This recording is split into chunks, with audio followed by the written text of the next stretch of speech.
Buenos días. ¿Me confirman si pueden ver la presentación, por favor? Buenos días, doctor. Sí se ve. Bien, entonces son las 8 en punto. Como ven, a mí me gusta mucho la puntualidad y veo que no están todos los alumnos del grupo conectados. Obviamente, los que han iniciado ya hice una captura de lo que ya iniciaron en este momento. Eso también influye en el tema de la evaluación práctica. Bien, entonces vamos a iniciar con los que están presentes la primera actividad teórica de esta rotación. Y yo tengo asignado este tema ya de hace varios semestres, una revisión del manejo de mordeduras por ófidos venenosos, el cual pues es un tema bastante importante porque existen zonas en el país en los cuales reportan una gran cantidad de estos casos y realmente hasta ahora se puede ver que todavía no hay un manejo adecuado en la mayoría de los casos. Y justamente eso es lo que quería traerles acá para ver cómo es el manejo correcto cuando ustedes se enfrenten a un paciente mordido por una serpiente venenosa. Y esta es la agenda que trataremos el día de hoy. Vamos a hablar de la definición, epidemiología mundial y nacional, taxonomía y distribución geográfica. Por supuesto, vamos a hacer más hincapié en las especies locales. Hablaremos de la patogenia, el efecto que generan los venenos, el diagnóstico correcto, pero sobre todo el tratamiento, cómo es el manejo adecuado desde las fases iniciales de la mordedura hasta el manejo de las complicaciones. Finalmente, medidas preventivas y algunas conclusiones que sacaremos de esta presentación.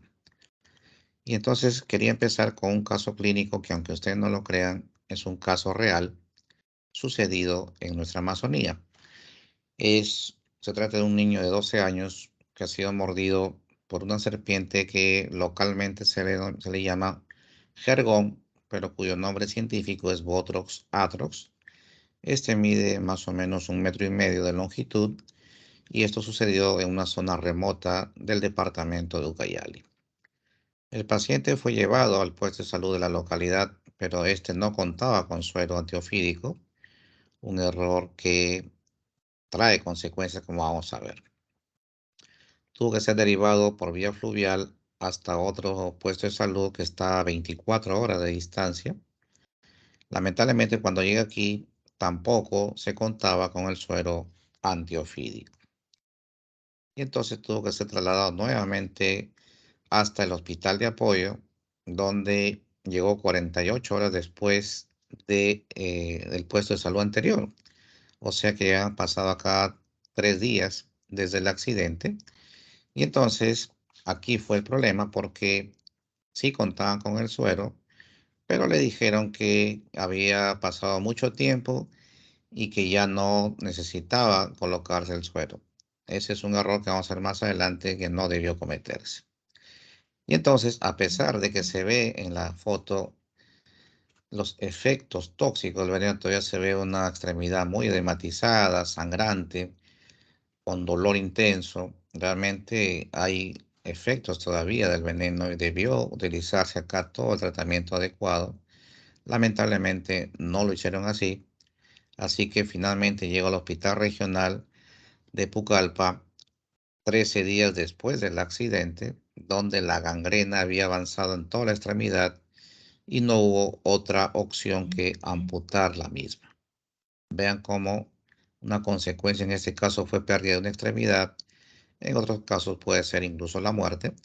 Y esto justamente vamos a ver que se cometieron varios errores en el manejo. Incluso esto pudo haber sido prevenido. Eso lo veremos al final de la charla. Y entonces, ¿cuál es la definición de ofidismo? Y se dan cuenta ustedes que es una inoculación accidental porque las serpientes no atacan adrede. Básicamente nosotros somos los que invadimos su hábitat y entonces, como mecanismo de defensa, muerden en muchas circunstancias prevenibles, como ya les había mencionado. Básicamente son dos familias las que más se reportan mordeduras a nivel nacional, la familia Viperidae y el Apidae, y muy rara vez la familia Hydrophidae. Y la gravedad, como hemos visto, no solamente depende de la cantidad del veneno inoculado y las características, porque cada especie tiene diferentes efectos, sino que además la falta de tratamiento oportuno y adecuado, sobre todo, puede evitar las secuelas graves como la amputación de una extremidad o incluso la muerte. Es importante esto porque puede ser prevenido si se maneja correctamente. La mortalidad también disminuye en forma importante, como veremos más adelante en estadísticas mundiales. Esto es para recordar algunas características anatómicas en el caso de la familia Viperidae, cómo diferenciar una venenosa de una no venenosa. Y como ven, tienen varias características acá que tienen que ustedes tener en cuenta, sobre todo, por ejemplo, la forma de la cabeza, que es triangular o en forma de flecha o corazón. Sí, es una cabeza que está llena de escamas pequeñas, el cuerpo tiene escamas muy ásperas, que llamamos carenadas, las pupilas siempre son o generalmente son verticales y elípticas y tienen esta característica de una foseta loreal, que es un órgano que detecta el calor, por lo tanto pueden atacar y ubicar a sus presas incluso durante la noche. La cola también es corta y gruesa, y en el caso del género Crotalus, estas pueden tener cascabel y el resto de géneros no tienen cascabel. Y una característica importante es que cuando se sienten amenazadas adoptan una actitud de ataque en ese, a diferencia de las no venenosas que tienden a huir rápidamente ante la presencia del ser humano. Pues algunas características que debemos tener en cuenta en el caso de la familia Viperidae. En el caso de la familia Lapidae, como el caso de las serpientes de coral, vemos que los colores, por ejemplo, son continuos, incluso en la parte ventral. En cambio, las no venenosas son colores que en la parte ventral se interrumpen. Los ojos en las venenosas son pequeñas, la cabeza es alta y corta y la cola es corta y gruesa, a diferencia de las no venenosas. Y un poco de epidemiología que es importante recordar es que se reportan casos de mordeduras de serpientes desde los 800 hasta los 2000 metros sobre el nivel del mar a nivel nacional, siendo el departamento de Loreto el que mayor casos reporta, pero el que más muerte ha reportado a nivel nacional es el departamento de Amazonas. Y justamente el grupo etario está el grupo de los 10 a 50 años, es el 80% de los casos está en este grupo etario, y esto se debe pues a que se da principalmente en la edad económicamente activa, sobre todo en zonas rurales donde se practica la agricultura, entre otros oficios, y entonces estos pues tienen mayor contacto con las serpientes venenosas y entonces podemos tener los accidentes, pero también tiene un periodo o unas características de estacionalidad, en los cuales los meses lluviosos de noviembre a marzo son donde más casos se reportan, y esto no es por casualidad. Recordar que cuando hay creciente de los ríos por los meses lluviosos, entonces los roedores se aproximan más a la zona urbana y las serpientes que se alimentan de estas también, y eso explica por qué hay mayores accidentes en estos meses lluviosos. En el país tenemos aproximadamente 33 especies venenosas, de las cuales 9 son oriundas de este país. Y como el caso clínico inicial, esa justamente es la familia, es el género que más frecuentemente reporta casos de accidentes, es el género Botrox a la cabeza. Pero es importante recordar, como les había adelantado al principio, es que en nuestro país no tiene las serpientes más venenosas del mundo, pero aún así en América Latina, pues como vemos, aproximadamente hay 4.000 muertes por mordedura de serpientes anualmente. Donde hay más cantidad de muertes, vemos pues, por ejemplo, en Asia con 60.000 muertes al año, en África 20.000, y miren la diferencia con Australia. Australia solamente reporta 250 muertes al año. Y esto es importante porque si uno se empieza a revisar las especies más venenosas del mundo, justamente está en Australia. Tenemos, por ejemplo, la taipán del interior, la serpiente marrón, la serpiente tigre, que son tres de las serpientes más venenosas del mundo. Y sin embargo, tienen baja cantidad de muertes debido a su sistema de salud que está muy interconectado, el manejo es rápido y cuentan con todos los sueros antiofídicos para las diversas especies. Por lo tanto, la prontitud en iniciar el tratamiento y el sistema de salud pues adecuado hace que haya muy pocas muertes a pesar de enfrentarse a serpientes mucho más venenosas que las que vemos en nuestro continente. Vean la diferencia. Eso parte de un manejo correcto. Esta gráfica es para, perdona la difonía, pero poco resfriado. Acá vemos que se cumple la estacionalidad que les mencionaba, en el sentido de que los meses lluviosos de noviembre a marzo aumentan los casos y el resto del año nuevamente disminuyen, y esa tendencia se ve todos los años como ustedes ven acá, ¿sí? Eso se presenta justamente en forma estacional. Y acá recordar nuevamente que Loreto es el que más casos reporta a nivel nacional, pero dijimos que Amazonas es el que reporta mayor mortalidad. Y aquí están las zonas en rojo donde se han reportado casos de estos accidentes, y a la cabeza pues está la selva, pero vean esos puntos rojos que tenemos acá en Lima y también en la costa norte, donde también vamos a ver que algunas especies de serpientes venenosas también han sido reportados casos de mordeduras a este nivel. Y acá tenemos justamente la clasificación y taxonomía de las principales serpientes venenosas, porque no son las únicas. Por ejemplo, tenemos acá al género Botrops, que es el que más casos reporta, y este pertenece a la familia Viperidae, donde tenemos además otros géneros como Botrioxis, cuyo miembro más frecuente o conocido es el loro machaco, y se llama así porque es una serpiente arborícola de color verde, que generalmente tiene hábitos nocturnos. Pero también está Portidium, está también Crotalus, que es la única serpiente de cascabel que tenemos en el país, y el género Lachesis o Chuchupe, que es la serpiente venenosa más grande del país. Tenemos también la familia Lapidae, que reporta algunos casos en mucho menor frecuencia que los anteriores. Tenemos a Micrurus, Electomicrurus, que son los famosos corales o coralillos que tenemos en la selva, pero también en la costa norte. Y finalmente la familia Hydrophidae, que son serpientes venenosas, pero son serpientes acuáticas, marinas, que se ha reportado esporádicamente algún accidente, sobre todo en la costa norte, con accidentes con pescadores, generalmente cuyas serpientes se enredan en sus redes, y entonces hay accidentalmente algunos accidentes. Sin embargo, son serpientes muy poco agresivas, se pueden manipular con las manos, son soltadas al mar nuevamente, y como repito, muy rara vez se han reportado casos de mordeduras por estas serpientes.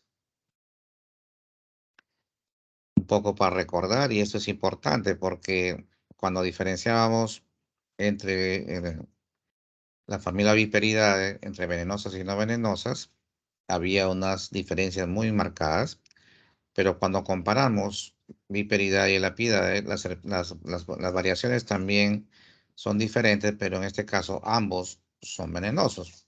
En Viperidae, como dijimos, siempre la cabeza en flecha, triangular o en corazón, con escamas pequeñas en la cabeza y en el cuerpo escamas muy ásperas, la pupila vertical y elíptica y la presencia de foseta loreal que detecta el calor, mientras que en el Lapidae son cabeza redonda, pupilas redondas también y pequeñas, ¿sí? No tienen foseta loreal, pero también es importante saber que tienen características diferentes con respecto a los colores que vamos a mencionar más adelante. Y acá algunas fotos justamente de algunos miembros de la familia Viperidae. Como vemos acá arriba tenemos el famoso jergón o Potros atrox, y abajo tenemos, por ejemplo, las famosas serpientes de cascabel, y claramente se puede ver ahí al final de la cola justamente ese segmento que pertenece al grupo de los crótalos. Pero en la familia Elapidae tenemos los famosos corales o coralillos. En realidad, por la serpiente coral son más grandes. Lo que tenemos en el grupo Micrurus son coralillos que tenemos tanto en la selva como en la costa norte. Y les decía que estos los colores porque aquí vemos un patrón de colores que llamamos en patrón rana, debido al orden de los colores, ¿no? Rojo amarillo, negro, amarillo, es rana. Por eso es que se dice que el que tiene esos patrones de colores generalmente son venenosos. Pero como ustedes ven, no siempre se cumple. En el caso inferior, esta serpiente también es venenosa y no tiene ese patrón de colores. Lo que sí deben diferenciar es que esos colores, cuando volteamos en la parte ventral, los anillos se mantienen continuos, mientras que las no venenosas, en la parte ventral, se interrumpen esos anillos de colores, ¿no? Tengan claro esas diferencias, pero no se deje influenciar por ese patrón rana porque no son las únicas especies venenosas. Hay otras que no cumplen con ese patrón y también lo son, así que tengamos cuidado en eso. Y es importante ver que el veneno de las serpientes venenosas en realidad es una saliva modificada que está hecha justamente para cazar a sus presas. Muy rara vez están hechas pues, justamente para agredir al ser humano, porque sus mordeduras han sido básicamente como mecanismos de defensa. Entonces, como vemos, los efectos son múltiples, va a depender de la especie. Hay, por ejemplo, especies neurotóxicas, sobre todo el grupo de Lapidae, que tienen un efecto anticolinesterasa, o sea, bloquean el receptor de la acetilcolina, por lo tanto, producen parálisis principalmente, que puede llevar pues al paro respiratorio y a la muerte por ese mecanismo. Y eso es importante tener en cuenta, que eso son generalmente exposiciones graves, como vamos a ver más adelante en la clasificación. Pero también tenemos grupos Viperidae, donde tenemos, pues, por ejemplo, venenos que destruyen el endotelio, tienen efecto de destrucción de tejido, producen necrosis, ¿sí? Otros pueden producir, por ejemplo, hipotensión, otros pueden producir plaquetopenia, otros pueden producir de una forma hipertensión, efectos a nivel miocardio.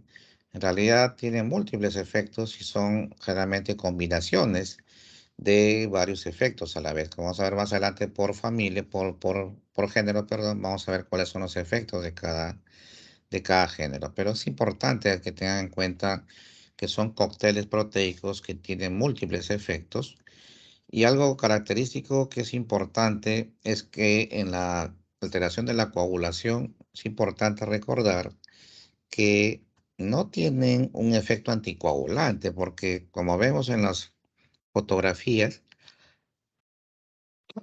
perdón, cuando vemos las fotografías, como el caso clínico del inicio, la extremidad está sangrante, estaba edematizada, y uno ve sangrado masivo y uno piensa pues que hay un efecto anticoagulante, pero realmente es lo contrario. Lo que genera el veneno es un efecto procoagulante y entonces lo que va a originar es una coagulopatía de consumo. Se puede originar inicialmente una coagulación intravascular diseminada y por coagulopatía de consumo entonces como consecuencia vienen las hemorragias. Ese dato ténganlo presente. Y acá está lo que le decía, los efectos o acciones de cada género. Botros, Botriosis y Portidium comparten los mismos efectos, son proteolíticos, destruyen proteínas, son venenos que tienen proteasas, tienen el efecto procoagulante que les había mencionado, son vasculotóxicas porque destruyen endotelio, también les había mencionado, y además tienen efecto nefrotóxico, pueden causar falla renal. El grupo Lachesis comparte también el efecto proteolítico, procoagulante y vasculotóxica, pero además se agrega el efecto vagal. En cambio, el Crotalus comparte el efecto coagulante, nefrotóxico y vasculotóxico, pero además tiene efecto neurotóxico y además miotóxico, destruye el tejido muscular y por eso vamos a ver más adelante pues que se eleva el DHL, la TGO, que va a haber mioglobinuria, etcétera, etcétera. Y por último, el grupo Micrurus o Leptomicrurus, que son de la familia Lapidae. Como hemos visto, los anteriores eran básicamente Viperidae. Micrurus tienen un efecto netamente neurotóxico. Tienen algún efecto procoagulante, sí, pero principalmente su efecto es neurotóxico. Y eso es importante porque vamos a ver más adelante que cuando hay accidentes por el Lapidae, siempre se consideran exposiciones graves. Y clínicamente, ¿cómo diferenciamos entonces? Porque puede ser que en la mayoría de los casos la familia o el mismo paciente mató a la serpiente agresora y lo trae al establecimiento de salud y podemos hacer la tipificación pues de la especie, ¿no? Pero en otras circunstancias no vieron al agente agresor o este escapó. Y entonces clínicamente tenemos que saber o por lo menos predecir qué especie fue el agresor. Y ven acá lo que se ve a simple vista, el accidente botrópico. Siempre, eso es importante y es pregunta de examen, en accidentes botrópicos siempre hay manifestaciones cutáneas, incluso en las exposiciones leves. O sea, siempre hay manifestaciones locales en la zona de la mordedura, en la extremidad, siempre vamos a encontrar edema, dolor, y en casos ya severos, flictenas, hemorragias, equimosis o incluso necrosis, como vemos en la parte inferior de esa extremidad. Pero cuando vemos por accidente lapídico, acá como dijimos que es netamente neurotóxico, hay mínimos efectos a nivel local, por lo tanto, acá tener en cuenta que vemos acá la famosa neurotoxicidad de la fascia llamada fascia neurotóxica de Rosenfeld, donde vemos acá ptosis palpebral bilateral por alteración motora del músculo orbicular de los párpados, que como todos sabemos es rama del facial, y entonces acordarnos siempre de estas características. Y entonces, ¿cómo clasificamos los accidentes? Vemos acá que accidente botrópico, como vemos, siempre hay manifestaciones locales, tanto en la forma leve, moderada o severa, siempre lo habrá. En cambio, en la leve no hay manifestaciones sistémicas y solamente las sabremos en las formas graves. El laboratorio puede ser normal o ligeramente alterado y solo en la forma grave podemos encontrar varias alteraciones del laboratorio, incluyendo pruebas de función renal. Pero vean cómo son las características que siempre vamos a encontrar. Manifestaciones locales es una característica típica del accidente botrópico. Mientras que en Crotalus, como ustedes ven, siempre vemos manifestaciones sistémicas y más bien las locales pueden no estar presentes o ser muy discretas, incluso en las formas graves. Vean la diferencia clínica con respecto al grupo anterior. Y en la forma lapídica, como dijimos que es un efecto neurotóxico puro, entonces acá siempre se consideran exposiciones graves, por lo tanto no hay clasificación leve ni moderada cuando se da por ese tipo de accidentes.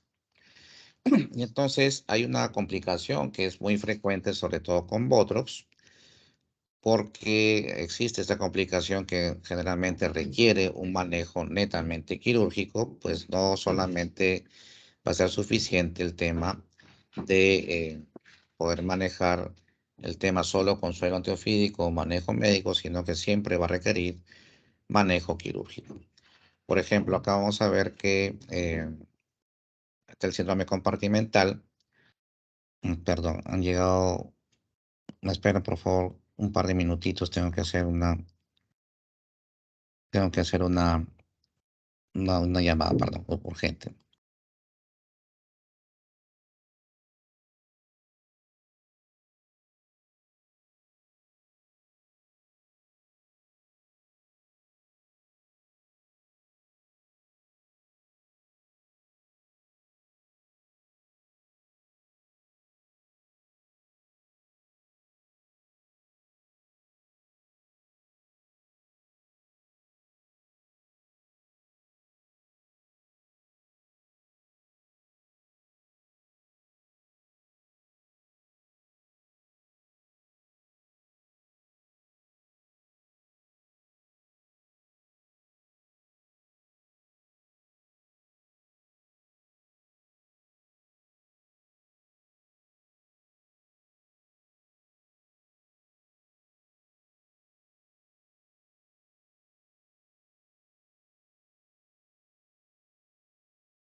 Bien, disculpen la interrupción. Entonces le decía que esta complicación, si bien es cierto, no sucede con mucha frecuencia, pero cuando sucede es una emergencia y entonces tienen que saber reconocerlo porque el manejo tiene que ser quirúrgico y entonces si está en un puesto de salud tiene que ser referido el paciente lo más pronto posible.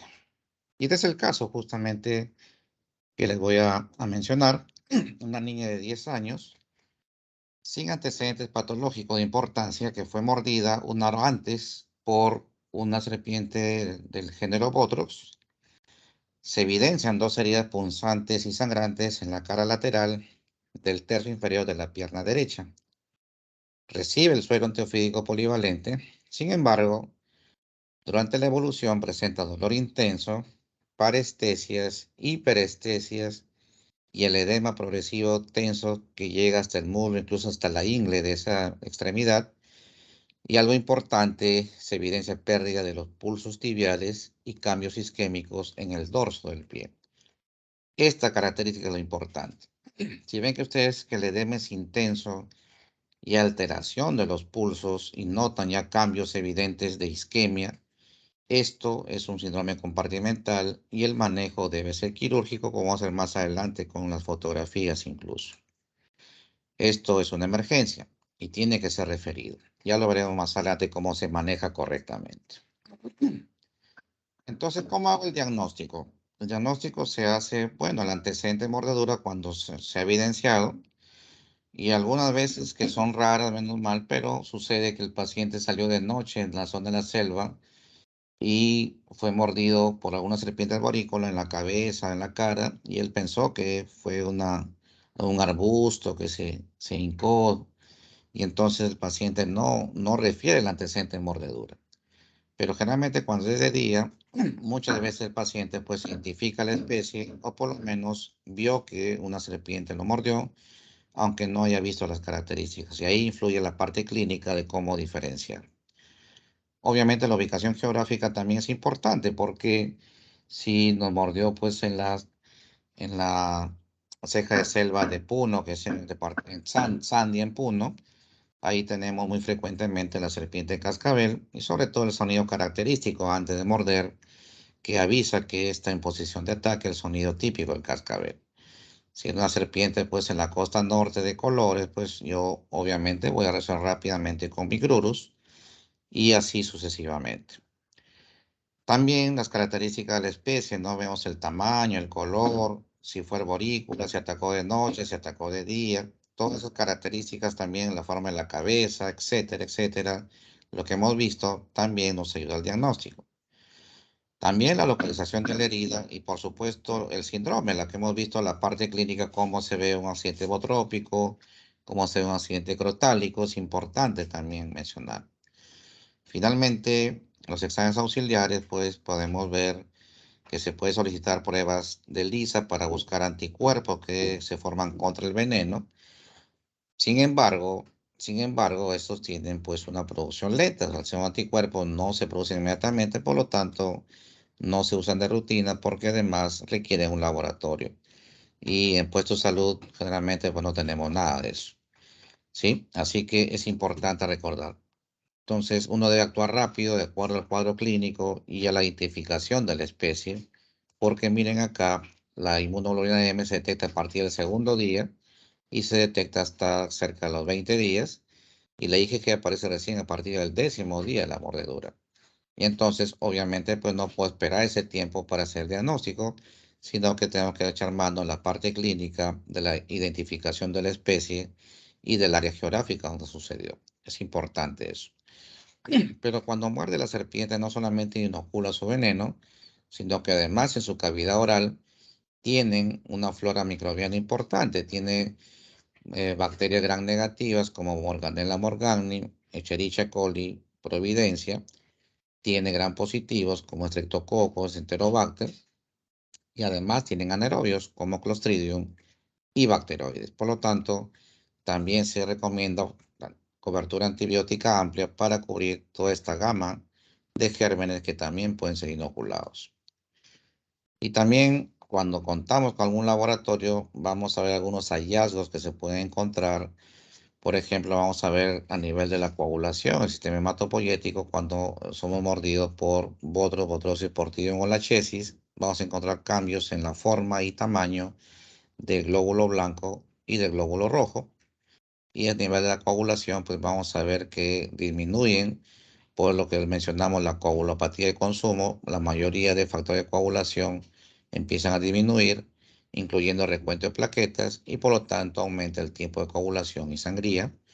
En Crotalus, en cambio, dijimos que es miotóxico y al destruir músculo esquelético vamos a encontrar aumento de CPK total, deshidrogenasa láctica, TGO, y va a haber mioglobinemia y mioglobinuria por destrucción del tejido muscular, pero además encontramos actoglobinas tanto en la sangre como en orina, y obviamente plaquetopenia como efectos también de este género de viperidade que es Crotalus. Y entonces lo importante es saber cómo actuar inicialmente. El paciente tiene que estar en reposo. Si trata de caminar o correr hacia el establecimiento de salud, lo que va a hacer es aumentar la frecuencia cardíaca y por lo tanto la diseminación del veneno va a ser más rápido. Así que el paciente debe ser llevado en alguna camilla, que puede ser algo casero ahí con troncos, puede ser una camilla y llevarlo al establecimiento de salud más cercano.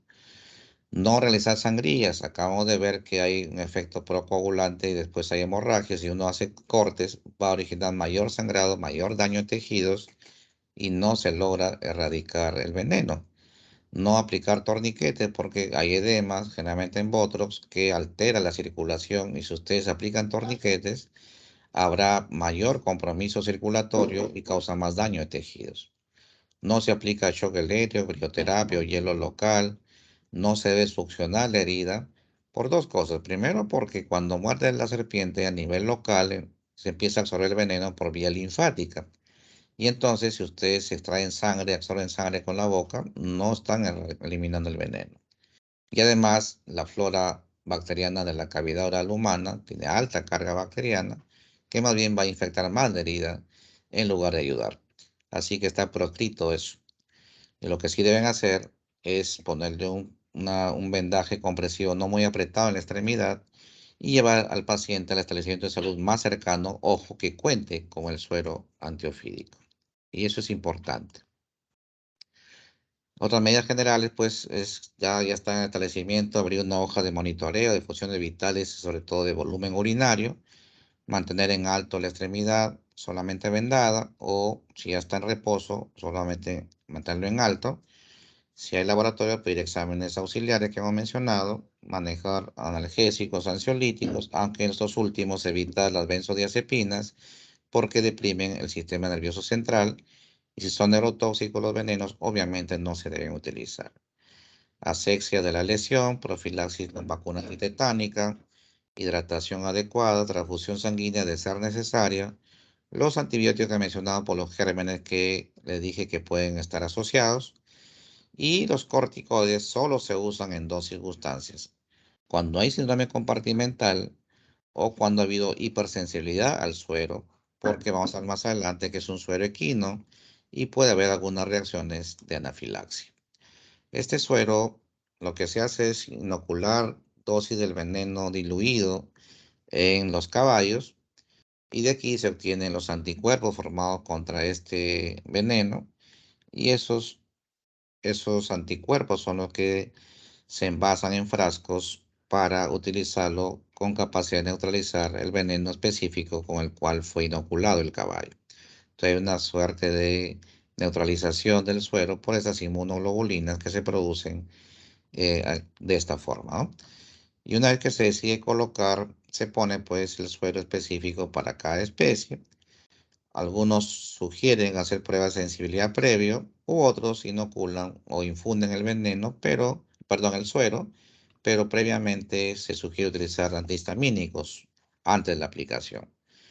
En adultos, la cantidad de suero antiofídico debe ser diluido en 500 mililitros de cloruro de sodio o destrozal 9 por mil y se debe infundir lentamente de 30 a 60 minutos. Primero se empieza con un goteo lento y luego, si no se ve ninguna reacción, se puede aumentar la velocidad de la infusión. ¿Sí?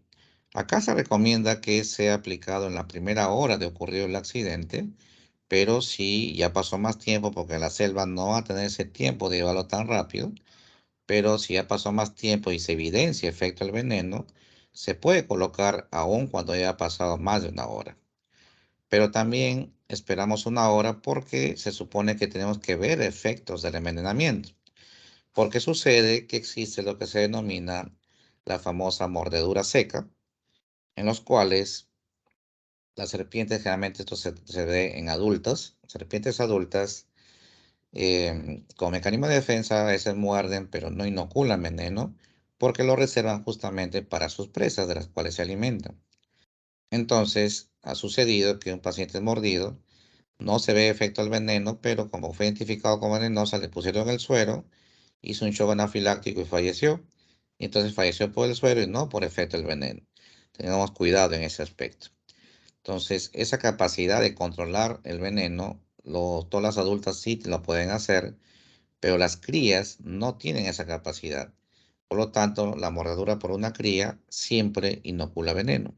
Así que es importante ese dato porque uno puede pensar que una serpiente que es más pequeña, que es una cría, sea menos peligrosa y eso no es así. Tengan cuidado.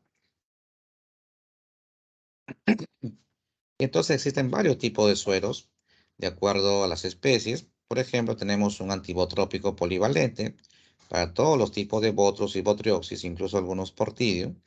Y entonces es importante porque tiene una amplia gama contra la mayoría de serpientes que reportan la mayor cantidad de casos a nivel nacional. Pero es polivalente, pero es líquido. Y como es líquido, requiere cadena de frío, o sea, debe estar refrigerado. Y obviamente, pues un puesto de salud en la selva alta va a ser muy difícil que tengan un refrigerador.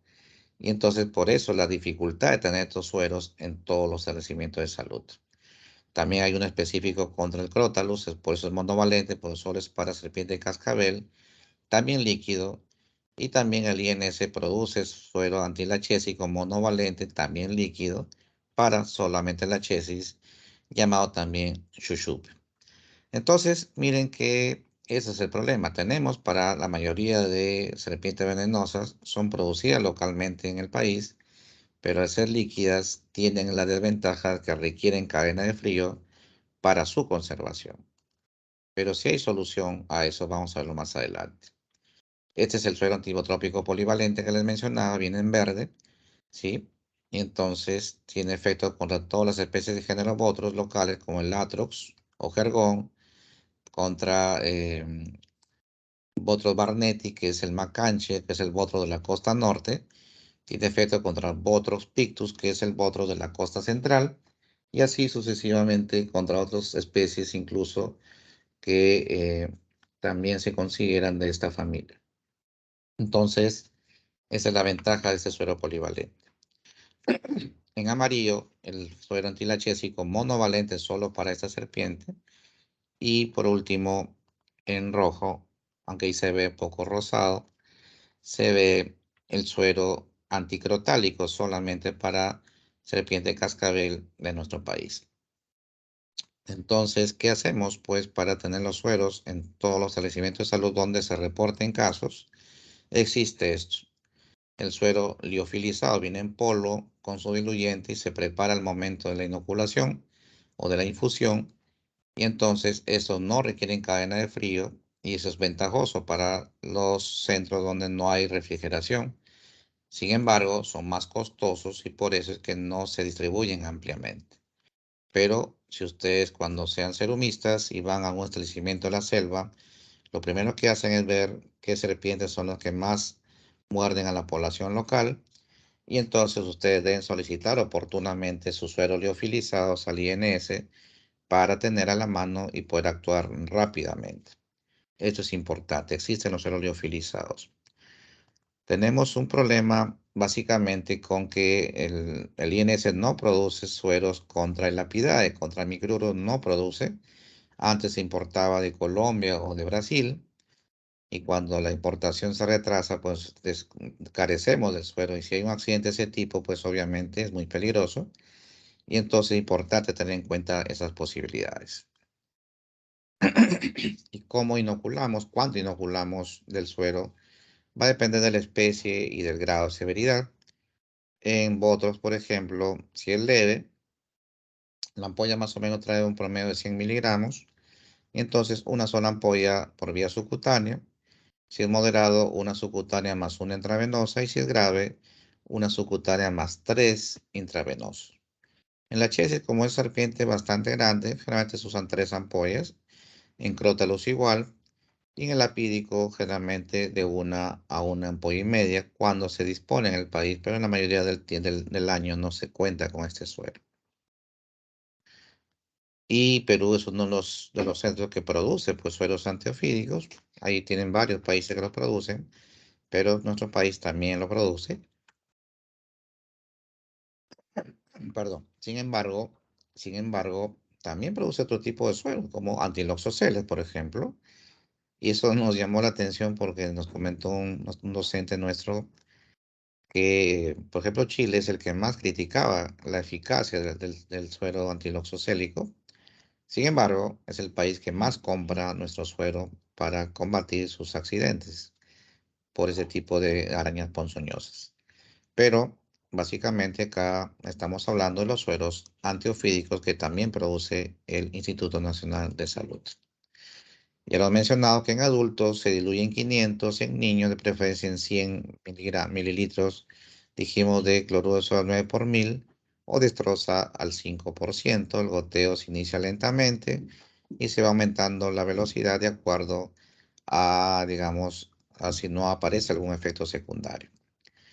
Y eso es importante lo que le decía, por eso es que los que tienen efecto neurotóxico como micrurus y parcialmente el crotalus, siempre se debe tratar de colocar el suero lo más precoz posible, cuando se evidencia obviamente envenenamiento, porque estas toxinas, una vez que se fijan al receptor de acetilcolina, ya el suero va a ser mucho menos eficaz. Por lo tanto, mientras más precoz se coloque, el beneficio va a ser mejor. Cuando se cuenta, obviamente, con el suero específico para micrurus, porque para crótalos sí tenemos, pero para micrurus es el problema que no se cuenta en la mayoría del año ni de los centros. Obviamente hay que vigilar alguna reacción, porque ya dijimos que está sintetizado en suero de caballo, por lo tanto la posibilidad de anafilaxia siempre está presente. Entonces puede haber manifestaciones leves como fiebre, escalofríos o náuseas, hasta formas más severas como broncoespasmo o shock anafiláctico, que son respuestas mediadas por inmunoglobulina E y también por activación de complemento. Y también puede aparecer fiebre porque existe una reacción pirógena por estas endotoxinas que se producen al momento de la infusión. Entonces puede haber fiebre, así que no se alarmen por esa posibilidad. Y esto es lo que les mencionaba, ¿no? El tema del síndrome compartimental, porque es una extremidad que se empieza a dermatizar en forma importante, empieza a aparecer signos de necrosis, de isquemia, y uno ve que hay además alteración de los pulsos arteriales. Entonces es una emergencia, el manejo es quirúrgico y se debe hacer una fasciotomía masiva. Vean cómo se tiene que hacer toda esta incisión para descomprimir el tejido, extraer todo el tejido necrótico que se pueda y dejarlo limpio. Y luego se colocan otros sistemas de vacío hemovac que va extrayendo los líquidos que se forman, más los antibióticos respectivos y las curaciones. Una vez que la extremidad está limpia, como en este caso, ya no hay tejido necrótico, no hay secreción, se empieza con la fase pues, de recuperación, colocando injertos, las suturas respectivas, los colgajos necesarios, hasta que finalmente se cierran todas las heridas. Como ustedes ven acá, lo que vemos es que el paciente va a quedar con múltiples cicatrices, pero con terapia y rehabilitación, la extremidad puede seguir operativa. A diferencia de que si no hacemos esto, de todas maneras hay que amputar la extremidad y eso es lo peor que puede pasar. Tengan cuidado entonces con el manejo correcto. Y aquí dijimos que los corticoides no evitan esto, solamente retrasan la progresión hasta que ustedes lo deriven a un especialista donde hay un cirujano o un traumatólogo que haga esta incisión masiva porque es la única forma de salvar la extremidad cuando sucede este síndrome compartimental. Entonces, ¿cómo prevenimos porque obviamente ya le dije que eso es accidental. Uno debe evitar caminar descalzo, pues en la selva si sabe que hay zonas donde hay serpientes, hay que ir con botas altas de preferencia hasta las rodillas que protejan, evitar ingresar a zonas oscuras o con demasiada vegetación. Hay que evitar introducir las manos en árboles huecos, hendiduras, piedras, orificios de maleza, donde obviamente pues puede haber serpientes que nos muerden. En ese sentido hay que tener mucho cuidado. También se acostumbra a construir viviendas sobre altillos. En la selva se hace eso justamente para evitar el contacto con estas serpientes rastreras y obviamente evitar la deambulación por áreas de riesgo durante la noche porque podemos exponernos a lo que les mencioné de mordeduras por serpientes arborícolas que muerden y a veces no nos percatamos de ello. Y entonces, como conclusiones de esta presentación, es que el ofidismo pues son accidentes que cuando se tratan oportunamente y en forma adecuada, se puede evitar la muerte y disminuir la severidad de las secuelas, como hemos visto. Además, es importante educar a la población local para brindar los primeros auxilios en forma adecuada y evitar algunos métodos caseros o creencias populares que hemos visto que más bien hacen más daño que beneficio, como la sangría o la succión de la herida.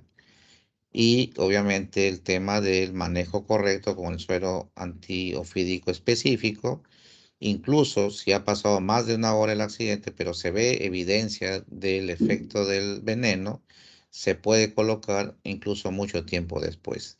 Ese dato también es muy importante que lo tengan ustedes siempre presente. El síndrome compartimental, por supuesto, siempre es indicativo de manejo quirúrgico. El corticoide no evita la presencia de esto y cuando se presenta debe ser referido a un establecimiento de salud que cuente con cirujano para el tema de este tipo de intervención. Y finalmente es importante, y eso es lo que les mencionaba, que ustedes deben asegurar en su establecimiento de salud cuando sean serumistas o trabajen en estas zonas, deben contar con sus sueros antiofídicos respectivos de acuerdo a las necesidades. Entonces, eso creo que es la última charla o la última diapositiva, perdón. Y vamos a pasar entonces a la ronda de preguntas porque asumo que debe haber varias de ellas. Estoy en este momento para responder algunas de sus preguntas, por favor. Si hubiese alguna duda, en este momento la podemos aclarar.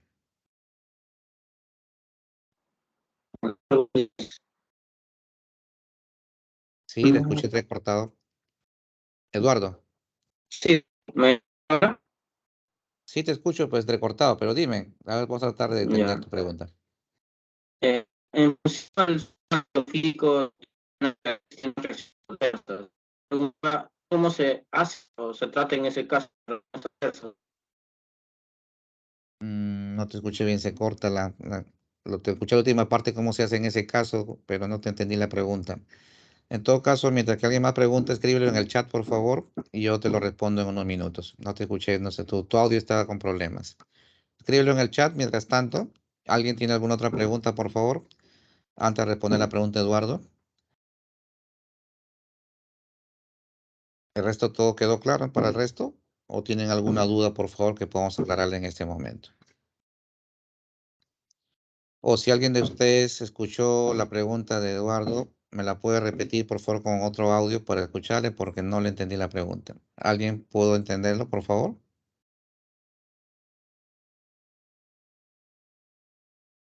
No, doctor, sí se escucha bastante entrecortado. No lo entendí. A ver, ya está escribiendo Eduardo, vamos a tratar de descifrar. Ya, ¿cómo se trata la reacción adversa del suero antiofídico? Ya, correcto. Obviamente va a depender de la severidad. Si es, por ejemplo, algo leve como fiebre o escalofríos o una pequeña comezón, se usa antihistamínico, se usa antipiréticos como el metamizol, etcétera. Pero si es una reacción severa, ¿no? Hay un shock anafiláctico, hay un problema ahí de broncoespasmo, tienen que asegurarse de tener ahí un corticoide de uso rápido, de efecto rápido, como metilprednisolona o hidrocortisona. Y si no hay respuesta a eso, siempre deben tener a la mano una ampolla ahí de adrenalina, justamente para prevenir este tipo de reacciones, o tratar, perdón, porque solamente usamos esos fármacos en el caso que suceda la reacción. Por eso hay que vigilar, por eso que algunos colegas, por ejemplo, prefieren usar un antihistamínico previo a la infusión del suero para minimizar un poco ese riesgo. Pero esto es una reacción pues asociada a cada organismo, o sea, algunos pacientes que a pesar que ustedes pongan antihistamínico, igual pueden hacer la reacción severa, así que en ese aspecto no es 100% prevenible con el antihistamínico, pero cuando se presente la reacción hay que tratarlo oportunamente. Por eso si van a hacer suero, tengan a la mano siempre ahí una ampolla de adrenalina, y si tienen hidrocortisona también sería ideal que lo tengan a la mano en el caso de que se presente la reacción. Pero siempre utilicen el suero cuando hay evidencia que sí hay intoxicación o daño por efecto del veneno. No el caso de lo que llamamos la famosa mordedura seca, ¿no? Y yo tengo una experiencia que tuve cuando trabajaba en Pucallpa, justamente en el seguro. Yo estaba de retén ese día, me llaman por la tarde que había una mordedura de serpiente, me acerqué a emergencia justamente para eso. Me llamó la atención porque el paciente era un paciente cercano al centro, al hospital, perdón, un vecino, o sea, de zona urbana, que dice que le había mordido una serpiente de algunos colores, pero que escapó. Y entonces habían pasado desde el momento que yo llegué, ya habían pasado casi 2 horas desde el evento.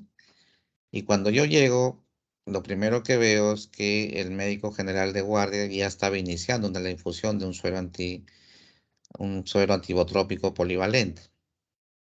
Pero me llamó la atención porque cuando examino la extremidad, efectivamente en el dedo, el primer dedo del pie izquierdo, si mal no recuerdo, había 2 puntos ahí que eran compatibles con unos colmillos por una mordedura, pero 2 puntitos que primero no sangraban, segundo habían pasado como 2 horas y la extremidad no tenía ninguna presencia de edema. El paciente refiere que no le dolía, había una pequeña molestia cuando yo hacía presión en los puntos de la mordedura, pero era algo mínimo. No hay parestesias, no había dolor, no había edema, no había sangrado. Y entonces, pues obviamente lo primero que hice fue detener la infusión del suero porque estaba cometiendo un error este colega. ¿Sí? No se infunde el suero a menos que haya evidencia de intoxicación que esté actuando el veneno. Si no es el caso, no lo inicie. Y entonces lo cerramos y lo observamos al paciente aplicamos unos antibióticos ahí, analgésico condicional, lo pasamos a observación durante 24 horas. Efectivamente, en ese tiempo no hubo ningún avance de daño en los tejidos, ningún efecto sistémico, vagal, etcétera. Así que se concluyó o que el paciente fue mordido por una serpiente no venenosa o se trató de una mordedura seca por una serpiente venenosa. Así que tengan mucho cuidado al momento de indicar la inoculación o infusión del suero cuando ustedes estén seguros de que sí está actuando. Bien, ¿alguna otra pregunta, por favor?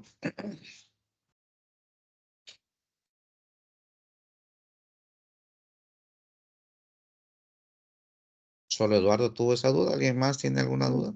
Sí, Sí, Cristina, te doctor. escuchamos. Usted mencionó que las de la familia Viperidae se encuentran en la selva alta y baja, ¿no? Pero después también mencionó que se podían encontrar en la costa. No, escuché Correcto, mal. así es. En Viperidae es la familia y el género Botrox, que es parte de Viperidae, tiene el Botrox atrox, que es el jergón que se encuentra en la selva, pero en la costa norte existe la especie Botrox barnetti, que localmente se conoce como macanche, y en la costa central está en Lima, está el Botrus pictus, que también es otra variedad de Botrus. El Botrus pictus, por si acaso, ya cada vez se ve mucho menos casos, debido a que ya hemos invadido pues, su hábitat y hemos erradicado su hábitat y prácticamente está en proceso de extinción la especie de Botrus pictus. Igual en la costa norte todavía hay algunos casos de mordedura por Botrus barnetti, pero también la destrucción de su hábitat está haciendo que sean especies que están camino a la extinción. Pero sí, de Viperidae del género Botros existen casos en la costa norte y en la costa central, y también de Elapidae, Micrurus o serpiente coral o coralillo, hay en la costa norte también y también en la selva. Eso es importante. De Hydrophidae, las serpientes marinas, se ven más localmente en la costa norte también, sobre todo accidentes con pescadores, pero son muy raras esas tipos, aunque son altamente venenosas, sobre todo tienen efecto neurotóxico, pero son muy pocos los casos reportados porque son serpientes muy poco agresivas. Así que eso también es importante tener en cuenta. ¿De acuerdo, Cristina? Respondí tu pregunta. Sí, doctor, gracias. ¿Alguna otra, por favor? ¿Alguna otra interrogante, duda?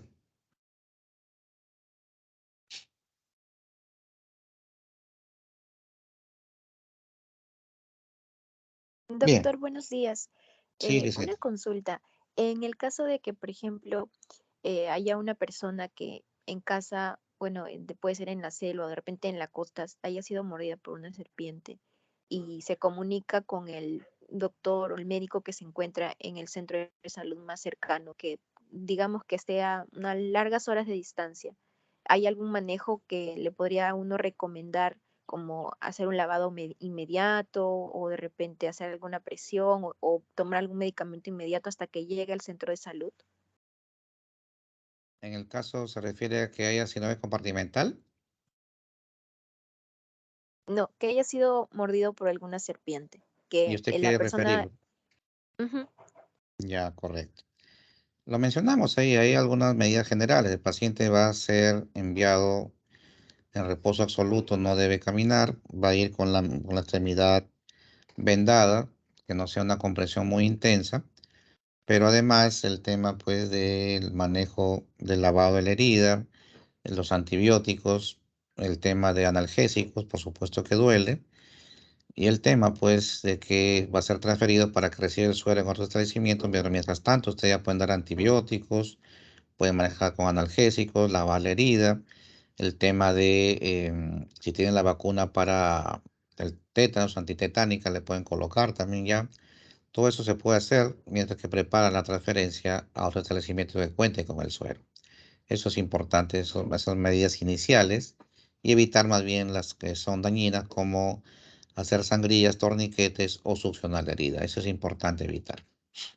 Bien, Eduardo también ha presentado otra pregunta en el chat. Dice, ¿hasta qué hora se podría esperar las evidencias de inoculación de veneno en mordedura para aplicar el suero antiofídico? Ya, es una pregunta interesante porque esa respuesta va a depender de la especie y va a depender también de la cantidad de inóculos. Pues, ¿no? Mientras más veneno se inocule, obviamente los efectos van a ser más rápidos. Sin embargo, por eso se decía que el suero se pone transcurrida una hora, porque más o menos se asume que en una hora ya debería haber alguna manifestación local o sistémica, dependiendo de la especie. Y si después de una hora ya no hay ninguna manifestación, hay que observarlo. No se manda a su casa, obviamente. Lo que hicimos a ese paciente en el hospital, lo observamos durante 24 horas y vimos pues que si no hubo ningún tipo de efecto durante ese tiempo, ya después de las 24 horas no va a haber nada asociado a esa mordedura. Pero es importante ver que si ya pasaron más de una hora y hay efecto del veneno, a pesar del tiempo transcurrido, deben iniciar el suero antiofídico de todas maneras. Eso es muy importante. ¿De acuerdo, Eduardo? Bien. ¿Alguna otra pregunta, por favor?